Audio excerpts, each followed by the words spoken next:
Start करते हैं आगे की साइड। तो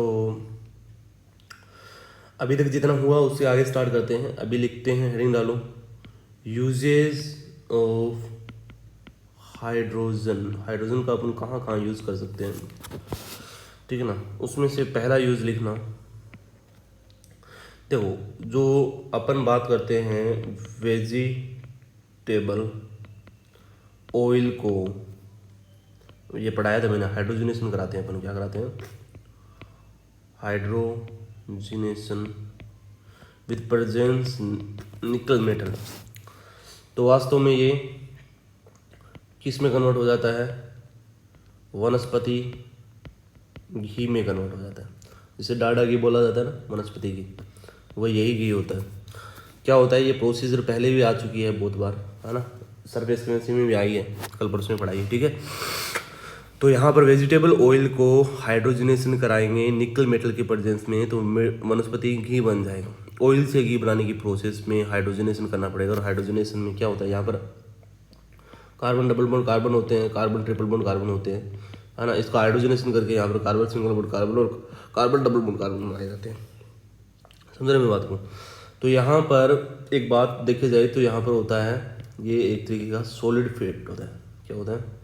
सॉलिड फेट होता है ना। तो घी सॉलिड ही होता है ना थोड़ा, नो डाडा घी सॉलिड ही मिलता है तुमको, ठीक है। तो ऑयल क्या होता है? लिक्विड फॉर्म में होता है, ठीक है ना। और यहाँ पर ये सॉलिड घी में कन्वर्ट हो जाएगा हाइड्रोजनेशन के बाद में। पहला यूज होगा हाइड्रोजनेशन। यहाँ पर देखो हाइड्रोजनेशन के लिए हाइड्रोजन चाहिए नहीं चाहिए? हाँ, तो वेजिटेबल ऑयल को घी में कन्वर्ट करने के लिए अपन को क्या चाहिए?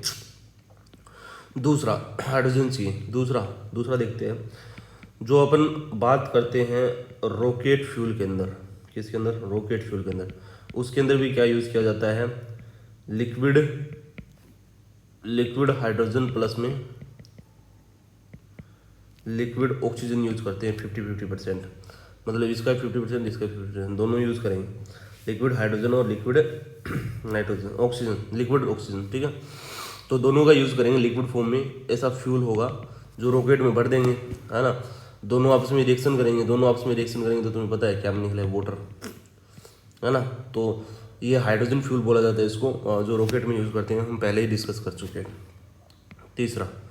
तीसरा देखेंगे तो 15% हाइड्रोजन और 85% हीलियम यूज़ की जाती है बलून को फुलाने में। अच्छा, क्यों फुलाने में? क्योंकि बलून, देखो ये हाइड्रोजन और हीलियम दोनों ही हल्की गैसेज होती हैं, लाइटेस्ट गैसेज होती हैं। अच्छा, इन दोनों लाइटेस्ट गैसों को यूज़ करते हैं बलून को उड़ाने में। जैसे बलून होता है ना, बलून के अंदर ये भर देंगे तो इनकी क्या होता है, ये हल्की गैस होती है, तो ये हल्की, बाकी नॉर्मल गैस होती है ना चारों, उससे हल्की होती है, तो ये बलून को ऊपर की तरफ उड़ाने में मदद करती है ना। एक तो अपन हवा से, अपने मुंह की हवा से बढ़ते हैं, वो बलून कभी भी ऊपर नहीं उड़ते, क्योंकि उसमें क्या होती है, कार्बन डाइऑक्साइड और ऑक्सीजन होती है ना। तो वो तो क्योंकि वो भारी होती है ना गैसेस, कार्बन डाइऑक्साइड और ऑक्सीजन भारी होती है, इसलिए वो क्या होती है, ज़मीन के नीचे जैसे अपन छोड़ेंगे उसको तो वो नीचे चली जाएगी। पर अपन किसी से भरवाते हैं, जैसे बलून फुलाने वाले से भरवाते हैं, वो ये टंकी से में भरता है वो उसको। तो टंकी में क्या होती है, 15% तो हाइड्रोजन होती है और कुछ हीलियम होती है। हीलियम इनर्ट रहती है और हाइड्रोजन फ्लेमेबल रहती है। अब इसमें ध्यान रखने वाली बात है कि इसमें 15% ही हाइड्रोजन यूज़ करेंगे, है ना। सारी हाइड्रोजन यूज़ नहीं करेंगे, क्योंकि ये फ्लेमेबल होता है ना, ये जल सकती है, हाइड्रोजन जल सकती है, फ्लेमेबल होती है। तो ये अगर इसको ज़्यादा भर दिया ना अपन ने तो नुकसान हो सकता है, बलून फूट सकता है किसी भी एनर्जी के कॉन्टेक्ट में आगे, ठीक है ना, थोड़ी सी एनर्जी मिलने के बाद में। तो यहाँ पर मैक्सिमम तो क्या भरा जाता है, हीलियम भरा जाता है, और मिनिमम क्या भरा जाता है, हाइड्रोजन भरा जाता है। रेशियो याद रखना कितना, 15% और 85% का, ठीक है ना। अब बात करते हैं, तीसरा यूज हो गया इसमें हाइड्रोजन का यूज़ करा है अपने, किसमें, बलून फुलाने में। हाइड्रोजन का यूज़ किया अपने रॉकेट फ्यूल में, और हाइड्रोजन का यूज़ किया वेजिटेबल ऑयल को वेजिटेबल घी बनाने में। चलो इसके बाद में देखते हैं, एक मिनट को, उसके बाद में देखते हैं फोर्थ नंबर वाला देखना, फॉर्मेशन ऑफ डिफरेंट कंपाउंड, देखना, formation of different compounds like NH3 ammonia बनाई जाती है, हेबर प्रोसेस है, याद है सबको। तो उसमें कौन सा, जैसे कि हाइड्रोजन हो गया, है ना, और 3 नाइट्रोजन और हाइड्रोजन दोनों रिएक्शन करके हेबर प्रोसेस तो तुम्हें पता है, आपने बहुत बार डिस्कस कर लिया इसको। तो ये हेबर प्रोसेस में बताओ हाइड्रोजन की जरूरत है या नहीं है? ठीक है। और जैसे कि बहुत सारी रिएक्शन होती है, जैसे अमोनिया में, है ना, वैसे ही क्या होता है एल्केन के फॉर्मेशन में, है ना, एल्कोहल के फॉर्मेशन में, अदर हाइड्रोकार्बन, क्योंकि हाइड्रोकार्बन मतलब हाइड्रोजन की जरूरत पड़ेगी। तो बहुत सारी रिएक्शंस होती हैं जिसमें किसकी जरूरत पड़ती है, हाइड्रोजन की जरूरत पड़ेगी। ये बहुत सारे यूजेज हैं इसके, जैसे एल्केन बनाने में भी करते हैं, एल्कोहल बनाने में करते हैं, और हाइड्रोकार्बन बनाने में। और सबसे ज़्यादा देखो अमोनिया बनाने में हेबर प्रोसेस का यूज़ किया जाता है ना, हाइड्रोजन का यूज़ किया जाता है। हेबर प्रोसेस का यूज़ किया जाता है, और हेबर प्रोसेस में किसका यूज़ किया जाता है, हाइड्रोजन का यूज़ किया जाता है, ये सबको पता है। ठीक है, तो ये पूरे आ गए इसके यूजेस। ठीक है, तो यूजेज ऑफ हाइड्रोजन ख़त्म होते हैं। इसी के साथ अभी अपन बात करेंगे नई चीज़ की, ये लिख लेना पूरा, ठीक है ना। ये होगी हाइड्रोजन की कंप्लीट बातें, ठीक है ना। अब बात करते हैं हाइड्राइड की। देखो हाइड्राइड के लिए हाइड्रोजन चाहिए, पहले बता देता हूँ तुमको, तो इसलिए अपन को इसमें पढ़ना पड़ेगा। तो लिख लेना हाइड्राइड्स, हेडिंग डाल लेना, नहीं हाइड्राइड्स, हाइड्रोजन खत्म हो गए। अब बात करेंगे हाइड्राइड्स की, ठीक है। हाइड्राइड क्या होता है, तो देखो हाइड्राइड समझे उससे पहले मैं सिंपल सी बता देता हूँ। हाइड्राइड 3 टाइप के देखने को मिलेंगे तुम्हें। कितने टाइप के देखने मिलेंगे? 3 टाइप के तुमको हाइड्राइड देखने को मिलेंगे। पहला हाइड्राइड का टाइप लिखना, बोला जाता है इसको आयोनिक या फिर सॉल्ट लाइक या फिर सेलाइन हाइड्राइड्स। तीनों एक ही नाम के हैं, आयोनिक हाइड्राइड बोल दे, या सॉल्ट लाइक हाइड्राइड बोल दे, या फिर सेलाइन हाइड्राइड। हाइड्राइड मतलब समझ रहे हो, H माइनस। क्या होता है? H minus. जैसे किसी कंपाउंड के साथ, जैसे कि सोडियम हाइड्राइड, ये रहा, इसमें क्या है, सोडियम प्लस में और H माइनस के फॉर्म में। अच्छा, हाइड्रोजन जिसके साथ जुड़ा हो ऐसे कंपाउंड, ऐसे H माइनस की जरूरत नहीं होती है ना। जैसे कि अपन बात करें H प्लस भी हो सकता है। जैसे मैं बात कहूँ कि हाइड्रोजन जिसके साथ जुड़ा हुआ हो वो हो जाएगा, ठीक है ना। इसमें आयनिक में H माइनस होता है, अमोनिया में हाइड्राइड होते हैं, वो अमोनिक हाइड्राइड होते हैं, वो क्या होते हैं, वो H प्लस के फॉर्म में होते हैं। चलो बात करेंगे, अपन सबकी बातें करेंगे, धीरे धीरे आगे बढ़ते जाएंगे। तो नॉर्मली हाइड्राइड मतलब H माइनस और H प्लस की फॉर्म में भी होता है, ठीक है। और यहाँ पर देखा जाए तो सोडियम हाइड्राइड याद है तुमको अच्छे से, एग्जाम्पल, ठीक है। आगे बढ़ते हैं अपन, थोड़ा सा इन बातों को छोड़ो, अपन जैसे जैसे डिटेल आगे बढ़ाएंगे वैसे वैसे तुम्हें समझ में आता जाएगा। ज़्यादा बातें नहीं करते हुए आगे बढ़ते हैं। चलो देखो, आयोनिक बोले या फिर बोले सोल्ट लाइक या फिर बोले सेलाइन हाइड्राइड, ये एक ही बात होती है। पहला हाइड्राइड का टाइप होगा, 3 टाइप के पढ़ने अपन को, ठीक है। उसमें से बात करें तो कुछ हाइड्राइड में लिख रहा हूँ, है ना। तो ये S ब्लॉक के हैं, किसके हैं, S ब्लॉक के हैं। S ब्लॉक के ज़्यादातर हाइड्राइड होते हैं वो क्या होते हैं, आयोनिक हाइड्राइड होते हैं। क्या होते हैं? आयोनिक हाइड्राइड होते हैं, ठीक है। S ब्लॉक में तो 2 आते हैं, S1 और S2, है ना। तो इसमें बात करें पहली फैमिली, लिथियम सोडियम हेलिना की रब से, एक तो ये आ गया। फिर आता है इसके साथ कैल्शियम हाइड्राइड, स्ट्रोंशियम हाइड्राइड और बेरियम हाइड्राइड, है ना। यहाँ पर देखने को मिलेगा तुमको, मैंने कुछ एग्जाम्पल नहीं लिखे, एक तो निकलने लगा ये नहीं लिखा और एक मैग्नीशियम का हाइड्राइड नहीं लिखा, ठीक है। अब यहाँ पर देखो, ये S ब्लॉक एलिमेंट है, दोनों लिख दिए मैंने। ये दिख रहा है तुमको, ये है फर्स्ट फैमिली का, मतलब S1 किसका है, S1 का है, और ये किसका है, S2 का है, ठीक है ना। S2 में कितने हैं, इसको छोड़ दो, बेरिलियम को छोड़ दो और मैग्नीशियम को छोड़ दो, ठीक है।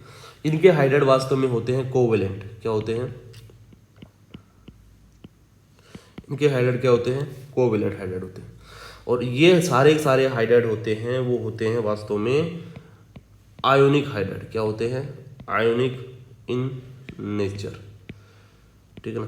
क्यों होते हैं? क्योंकि तुम्हें पता है लेफ्ट से राइट जाते हैं पीरियोडिक टेबल में, लेफ्ट से राइट जाते हैं तो साइज क्या होता है, अपन पीरियोडिक टेबल में अगर लेफ्ट से राइट जाएं तो साइज क्या होता है, डिक्रीज करता है ना, साइज डिक्रीज करता है। इसका मतलब क्या होता है, इनर्ट गैस को छोड़ दो, ठीक है ना, इसका मतलब ये होगा क्योंकि जेड इफेक्टिव बढ़ता है, इधर से इधर सबको पता है जेड इफेक्टिव बढ़ता है, लेफ्ट से राइट जाते हैं, साइज कम होता है एटम्स का। इसका मतलब एस ब्लॉक वाले एलिमेंट्स होंगे वो सबसे ज़्यादा बड़े होंगे, मतलब S1 सबसे बड़ा, फिर क्या होगा S2 उससे छोटा, है ना। तो यहाँ पर बात करें तो लिथियम का बड़ा साइज होगा बेरिलियम से, ठीक है ना, सोडियम का बड़ा साइज होगा मैग्नीशियम से, पोटेशियम का बड़ा साइज होगा कैल्शियम से, रुबिडियम का बड़ा साइज होगा स्ट्रोंशियम से, सीजियम का बड़ा साइज होगा बेरियम से। समझ रहे मेरी बात को। अब मैंने बोला था कि फजांस रूल याद है सबको, जिसमें क्या होना चाहिए, कैटाइन बड़ा होना चाहिए, है ना। अगर कैटाइन बड़ा है और एनाइन छोटा है, कैटाइन बड़ा है और एनाइन छोटा है, तो क्या ये फजांस रूल अपना लग पाएगा क्या, नहीं। उसके लिए क्या होना चाहिए, कैटाइन छोटा होना चाहिए, कैटाइन छोटा होना चाहिए, एनाइन बड़ा होना चाहिए, तभी फजांस रूल लगता है, तभी वो उसमें आयनिक बॉन्ड में किसके करेक्टर आते हैं, कोवेलेंट के करेक्टर आते हैं। पर यहाँ पर क्या है, पॉजिटिव चार्ज बड़ा है और नेगेटिव चार्ज हाइड्रेट बहुत छोटा है। समझ रहे बात को। इसका मतलब ये आयोनिक करेक्टर रहेंगे, समझ रहे बात क्या, क्योंकि इसमें फजांस रूल लगने वाला नहीं है, इसमें आयोनिक करेक्टर नहीं आएंगे, कोवेलेंट करेक्टर नहीं आएंगे। समझ रहे बात को।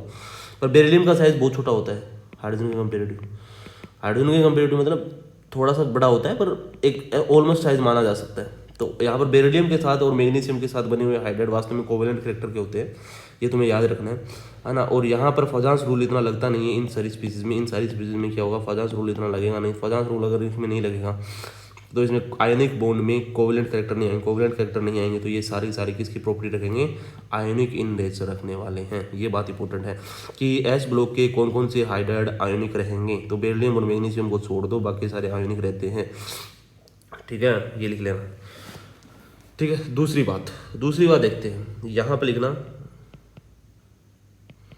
स्ट्रक्चर सिमिलर टू, अब आयोनिक बॉन्ड है तो क्या बनाएगा, rock salt.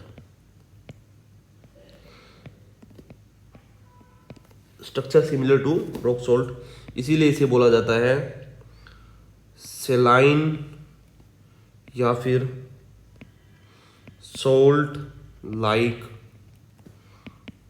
Hydride.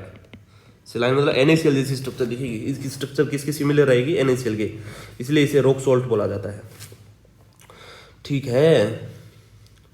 Rock salt आ गए समझे। तो रॉक सॉल्ट क्यों बोला जाता है, तो कौन कौन से हाइड्राइड रहेंगे जो आयनिक करेक्टर रखेंगे, बस हो गया कहानी खत्म, ठीक है। अब बात करते हैं, अब ऊपर से नीचे आते हैं, यहाँ ऊपर से नीचे आ रहे हैं lithium, sodium, potassium, rubidium, caesium. तो ऊपर से नीचे आते हैं, बताओ एटॉमिक साइज क्या होता है, इंक्रीज कर जा रहा है। अब लेटेस्ट एनर्जी साइज की, कैटाइन के साइज की क्या रहती है, इन्वर्सली प्रोपोर्शनल रहती है। यहाँ पर लेटेस्ट एनर्जी क्या कर जाएगी, लेटेस्ट एनर्जी डिक्रीज कर जाएगी, और लेटेस्ट एनर्जी डिक्रीज करेगी तो स्टेबिलिटी भी डिक्रीज कर जाएगी आयनिक बॉन्ड में, और मेल्टिंग पॉइंट भी हाइड्राइड का डिक्रीज कर जाएगा, और बॉइलिंग पॉइंट भी डिक्रीज कर जाएगा। इसका मतलब तुम्हें एग्जामिनर क्या पूछेगा कि यहाँ पर एस ब्लॉक के हाइड्राइड का मेल्टिंग पॉइंट ऊपर से नीचे आते हैं डिक्रीज करता है, बॉइलिंग पॉइंट हाइड्राइड का वो भी डिक्रीज करता है। ये इंपॉर्टेंट है, ये इंपॉर्टेंट है।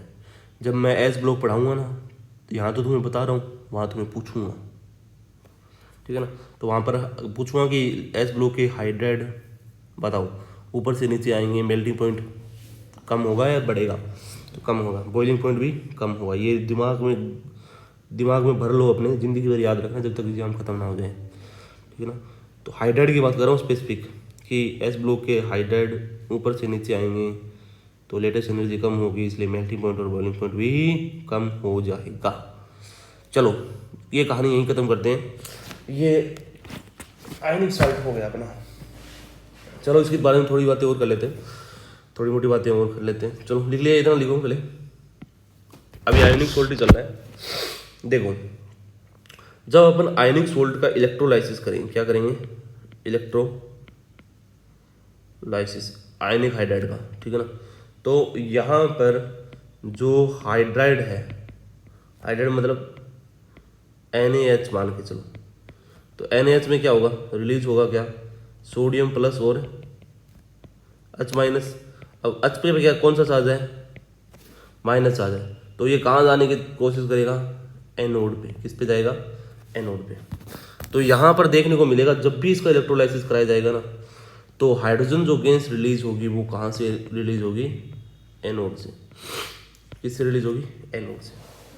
तो hydrogen release from anode, anode पे कौन सा चार्ज होता है तुम्हें पता है, पॉजिटिव चार्ज होता है, इसलिए हाइड्रोजन कहाँ से रिलीज होगी, एनोड पे क्या होता है, ऑक्सीडेशन।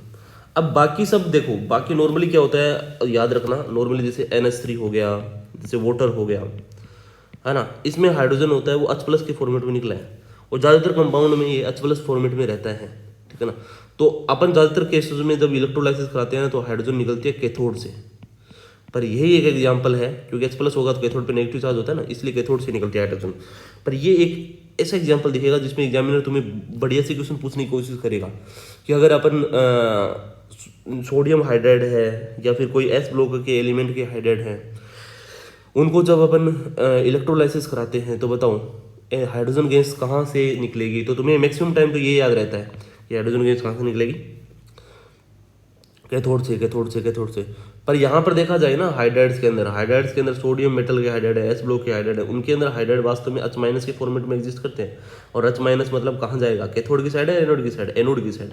देन ये कहाँ से निकलेगी हाइड्रोजन गैस, एनोड की साइड, हाँ, इन्हीं हाइड्राइड में एनोड से निकलती है, इसलिए मैंने ये पॉइंट लिखवाया है, ठीक है ना। अच्छी बात ये है, समझाया, तो एग्जामिनर यहाँ पर पूछने की कोशिश कर रहा है, क्योंकि देखो कॉमन चीज़ एग्जामिनर कभी नहीं पूछने की कोशिश करता, वो जो एक्सेप्शनली चीज़ होती है ना, थोड़ी अटपटी सी होती है, वो चीज़ों को पूछने की कोशिश करता है, ठीक है। तो ये लिख लेना।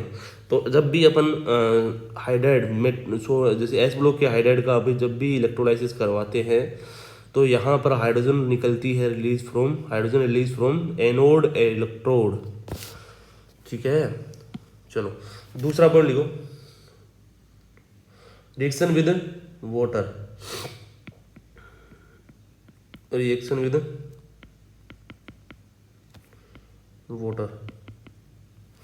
अब मान के चलो यहाँ पर मैंने लिख रखा है सोडियम हाइड्राइड, सोडियम हाइड्राइड को जब पानी में डाला जाएगा तो वही रिएक्शन देगा जो सोडियम देता है। सोडियम क्या बनाता है, अपना बेस बनाता है, और कौन सा, हाइड्रोजन गैस रिलीज कर देगा, और यही हाइड्रोजन जलने के लिए काम आती है।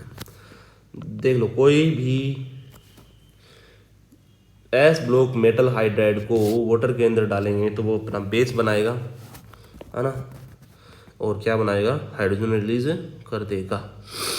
और वही हाइड्रोजन वास्तव में कैसे बनाएगा सर बेस, तो यहाँ पर देखो सोडियम क्या है, प्लस है, और ये हाइड्राइड क्या है, माइनस है, ये टूटेगा किसमें, H+ में, और OH माइनस में।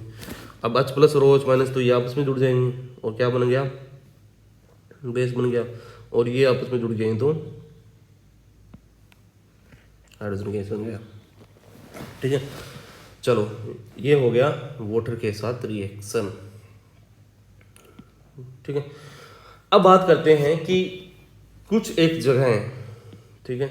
अब मैं बात करूं, लिथियम हाइड्राइड है, ये क्या है, लिथियम हाइड्राइड, इसकी रिएक्शन कराई जाती है AlCl3 के साथ, तो ये बनाता है लिथियम एल्यूमिनियम हाइड्राइड प्लस में 3LiCl, है ना। ये देखो रिएक्शन को बैलेंस कर लेना, मैं बैलेंस करके बना रहा हूँ, ठीक है ना। तो लिथियम हाइड्राइड, देखो लिथियम हाइड्राइड का यूज किया है किसको बनाने के लिए, लिथियम एल्यूमिनियम हाइड्राइड, है ना। ऐसे क्या होता है, सोडियम हाइड्राइड का यूज होता है किसके बनाने के लिए, सोडियम बोरोहाइड्राइड, सोडियम बोरोहाइड्राइड, ठीक है। तो वास्तव में लिथियम एल्यूमिनियम हाइड्राइड होता है स्ट्रॉन्ग रिड्यूसिंग एजेंट, अपने पढ़ा था ना, reduction by lithium aluminium hydride, है ना। और ये होता है सोडियम बोरोहाइड्राइड, क्या होता है ये, सोडियम बोरोहाइड्राइड। ये मैंने बोला था SN1 रिएक्शन से जाता है, ये जाता था SN2 से, है ना। लिथियम एल्यूमिनियम हाइड्राइड की स्ट्रक्चर क्या होती है, लिथियम होता है और एल्यूमिनियम होता है, इसके चारों ओर क्या होते हैं, हाइड्रोजन जुड़े रहते हैं, यहाँ पर माइनस आएगा, लिथियम पे प्लस आ जाएगा। और इसी सोडियम बोरोहाइड्राइड की स्ट्रक्चर क्या होगी,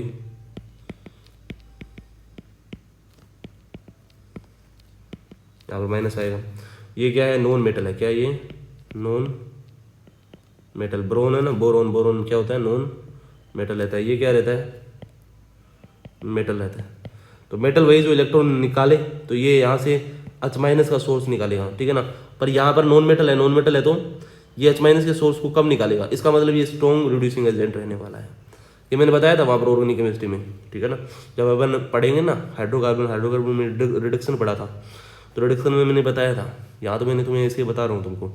तो लिथियम एल्यूमिनियम हाइड्राइड में हाइड्राइड वास्तव में मेटल के साथ जुड़े रहते हैं, इसलिए वो ज़्यादा पोलर बॉन्ड होता है। ज़्यादा पोलर बॉन्ड की वजह से वो H माइनस ज़्यादा रिलीज करते हैं, और H माइनस ज़्यादा रिलीज करने की वजह से SN2 से रिएक्शन जाएगी, ठीक है ना। और ये H माइनस कम रिलीज करते हैं, ये जाएगी SN1 से, ठीक है ना, सोडियम बोरोहाइड्रेट। अब हम बात करें ये ज़्यादा रिलीज करेगा, ये सोडियम लिथियम एल्यूमिनियम हाइड्राइड क्या करेगा, ज़्यादा H माइनस रिलीज करेगा, तो ये ज़्यादा स्ट्रॉन्ग रिड्यूसिंग एजेंट होगा। ये रिड्यूसिंग पावर लिख रहा हूँ मैं यहाँ पर, रिड्यूसिंग पावर किसकी ज़्यादा होती है, तो किस reducing power lithium aluminium hydride की ज़्यादा होती है कंपेयर टू सोडियम बोरोहाइड्राइड से, ये लिखवाया गया है। चलो आगे बढ़ते हैं। बस आज के लिए इतना रखते हैं, बाकी बातें करेंगे आगे की साइड। 2 हाइड्राइड अभी बाकी है, ठीक है।